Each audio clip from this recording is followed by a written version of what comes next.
এই যে আমার পিজা বানানো হয়ে গেছে, একেবারে হোমমেড পিজা। আমি আজকে একটু পাতলা করে বানাইছি, যদিও এখনো অনেকটাই ভারী, বাট আজকে আমি একটু পাতলা করে বানাইছি ইচ্ছা করে, যাতে একটু বেশি মজা হয়। এখন আমি পিজার এই কাটারটা দিয়ে কেটে নিব। এটা আমি কিনেছি বসুন্ধরা থেকে, পিজার এই কাটারটা।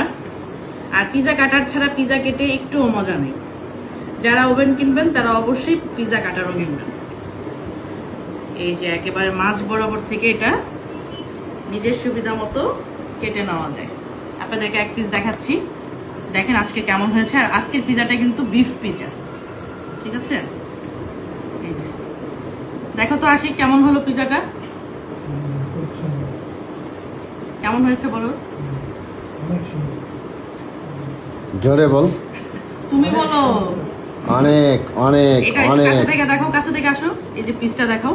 এক্সপেন্সিভ। একেবারে খুবই এক্সপেন্সিভ একটা পিজা, যেটা আমরা রেস্টুরেন্টে খেতে গেলে 2200 টাকা দাম আসে। এটা হচ্ছে 13 ইঞ্চি পিজাটা, হচ্ছে 13 ইঞ্চি পিজা। আর আমি বাসায় এই সসগুলো বানাইছি, মেয়োনিজ সস আর টমেটো সস। Thank you.